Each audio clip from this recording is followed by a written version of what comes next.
Alors aujourd'hui on va faire une moussaka, on va simplifier, hein, un peu revisiter, hein.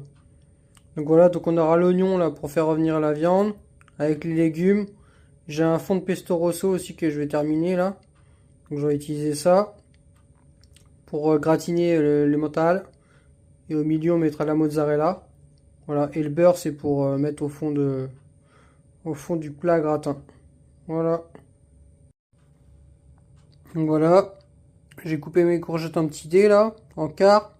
Vous voyez la taille des morceaux. Je vais faire la même chose pour les aubergines.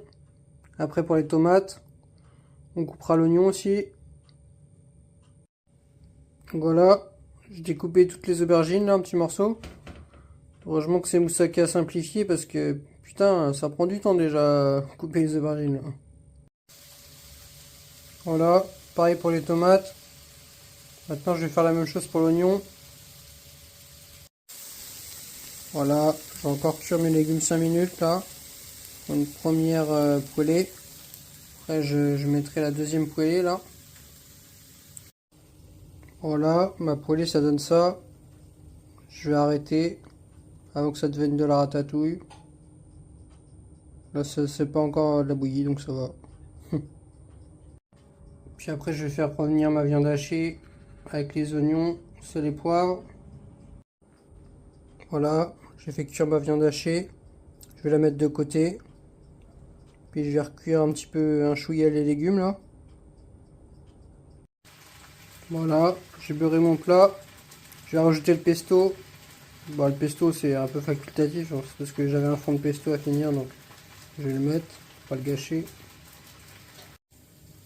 Voilà, j'ai mis une première couche de légumes. Maintenant je vais rajouter la moitié de ma boule de mozzarella. Voilà, comme ça, j'ai gardé l'autre moitié. Je garde le jus aussi. Je garde le jus comme ça pour mettre par-dessus. Si on a besoin d'humidifier un petit peu le gratin de fois de temps en temps.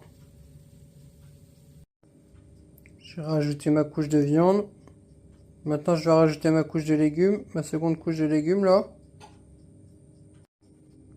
Voilà, comme ça. Je vais rajouter le reste de ma mozzarella. Le reste aussi de mon fromage râpé. Puis je pense qu'on sera bon. Voilà, je vais rajouter un peu de thym, un peu d'ail, un peu de poivre. J'ai pas d'origan, mais ça fera l'affaire. Voilà, je vais enfourner 30 minutes. Certains disent 1 heure, mais je vais voir au bout de 30 minutes déjà. Je vais checker tous les quarts d'heure à 180 degrés.